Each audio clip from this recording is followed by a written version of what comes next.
Hey, welcome back to the Michael Cohen Show on our journey to 250,000 subscribers. Yep, it's an unshaven Michael Cohen. But look, there's so much going on here. You may have seen the other day the clip of Trump saying that Americans who do not support him are enemies and that he may actually use the military against them.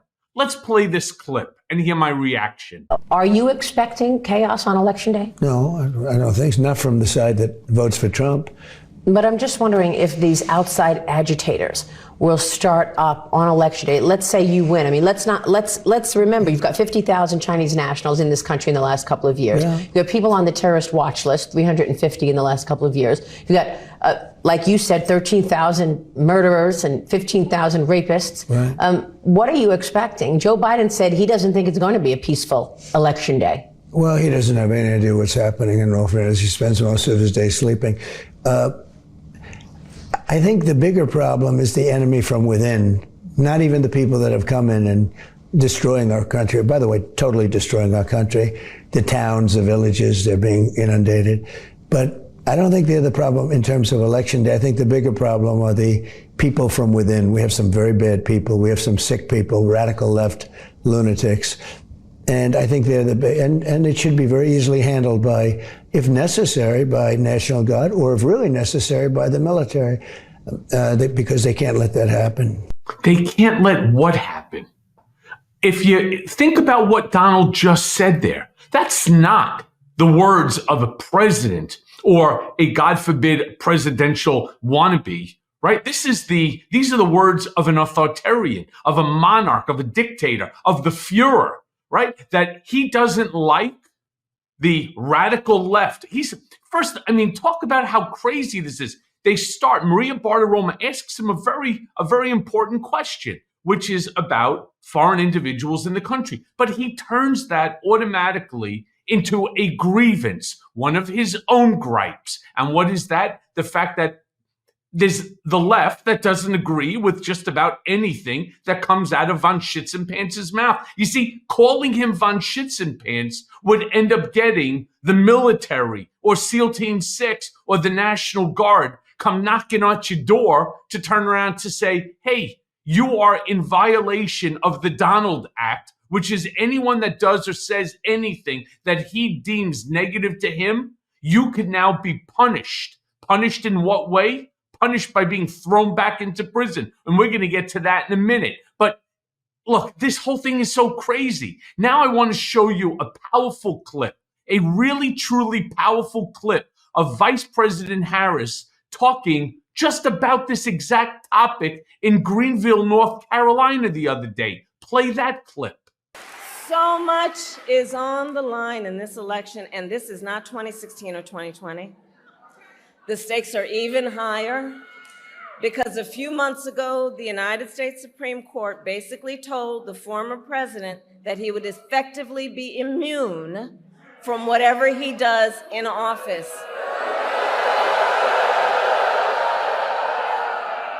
But let's think about that. You know, y'all have heard me say, I do believe Donald Trump is an unserious man. But the effects of him being back in the White House would be brutally serious. Just imagine Donald Trump with no guardrails. He who has vowed, if reelected, he would be a dictator on day one. That he would weaponize the Department of Justice against his political enemies. He has called for the, quote, termination. Wait, hold on, because here's the thing. Let's let the courts handle that, and let's handle November. We'll handle November. How about that? Unbelievable. I mean, first of all, look at the energy from the crowd. One mistake by Vice President Harris, one in that speech.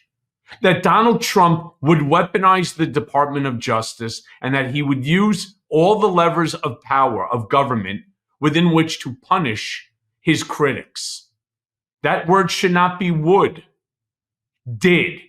that Donald Trump did this in the past and that he will do it again. The next question that you need to ask yourself is, who will that person be? Maybe it'll be you or somebody that you know. And I want to explain. This Friday, on the 18th of October, the case of Michael Cohen versus the United States of America, where we filed a writ of certiorari to the Supreme Court of the United States. That case currently in the hands of Judge Sotomayor. Thank God, at least we got her, right? Where they will be having a meeting to determine whether or not that they will hear this case. Now, I have no illusion that they are going to grant my writ of certiorari. Not that they shouldn't. Not that this is not already being taught in law school classes as one of the most consequential violation constitutional cases in the last 100 years. I had a teacher, a professor from a law school, who called me up and asked me if I would speak to the class about it, because they are learning it, as are several different law schools right now, where they say this is on par with Brown versus Board of Education or Plessy Ferguson. And why? Because here's what Judge Alvin K. Hellestein, United States District Court, Southern District of New York federal court judge, turned around and said. And he said that the court finds that respondents, and that's Trump, Bill Barr, the DOJ, and so on, purpose in transferring Cohen from release on furlough and home confinement back to custody was retaliatory in response to Cohen desiring to exercise his First Amendment rights to publish a book, here's the word, critical of the president, and to discuss the book on social media. So anybody who thinks, you take that down, anybody who thinks for a second that the word is would, no. It already has done it. Use me as a test dummy, and I may have been fortunate in getting a habeas petition granted, which had me released. What happens if hypothetically you don't get it, right? And the reason, the purpose of my Supreme Court action, the writ of certiorari coming up, is to ensure that this never happens to another American ever again. It is the most un-American thing that any politician, any president could ever think of doing. In fact, the Egbert case, where Justice Clarence Thomas wrote, Bivens is all but dead unless it is of the most unusual of circumstance. And I question this, and this is what our document is all about. What could be more unusual than the President of the United States weaponizing the Department of Justice through a willing and complicit Attorney General to incarcerate a critic, to violate their First Amendment constitutional right because you don't want them to write a book that is critical of you? And the answer, of course, is there is none. But then, I want to show you something.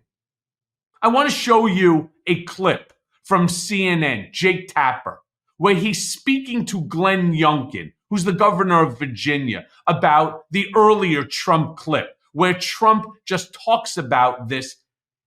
The sane washing, you heard me say that many times on this program, the sane washing by these governors, by these Congress members, by these senators on behalf of Trump, these Republican politicians that sane wash the lunacy of Trump, knows no boundaries. Play this clip.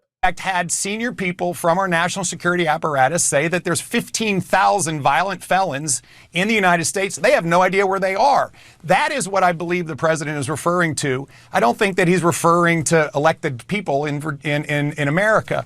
But I'm literally reading his quotes. I'm literally reading his quotes to you, and I played them earlier so you could hear that they were not made up by me. He's literally talking about, quote, radical left lunatics. And then one of those lunatics he mentioned was Congressman Adam Schiff.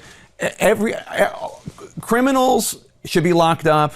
Migrants who are in this country illegally, who are violent, should be locked up and deported. I grant you all of that, and I am not denying that it's happening at all. But I'm talking about Donald Trump saying that he wants to use the National Guard and the military to go after the left. That's what he's saying. I don't believe that's what he's saying. But listen, you and I are going to argue about that. But I would suggest if you would also. I played the quote and I read it to you. If you would also balance that. You can wish that he weren't saying that, but that's what he's saying.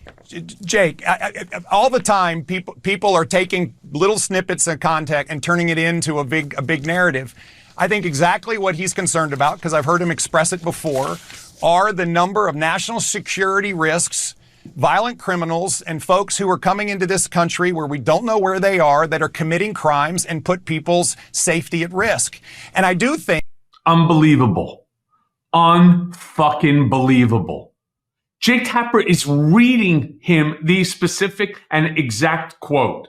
On top of that, he played it for him so that he knows that it is real and legitimate. But what does Glenn Youngkin do? He's trying to sane wash something which is insane, something that Donald Trump is thinking about. He wants to jail Adam Schiff. He wants to publicly execute former Joint Chief of Staff General Mark Milley. He's already shown that he knows what he is doing. He did it to me, and that was before he even had the Supreme Court's decision granting immunity, presidential immunity. He will take this to another level. He will take this to the level of a Kim Jong-un, of a Mohammed bin Salman, of a Vladimir Putin, of an Orban. He doesn't care. And yet, you're going to have a guy like Glenn Youngkin tell you, well, that's not really what he was saying. What the fuck is he talking about? These are his words, and it is why I'm going to end this episode as I do each and every one. Listen, we have 3 weeks left. There's 3 weeks left before the November 5th election, the most consequential election of maybe of not just our lifetimes, maybe of this entire experiment called America.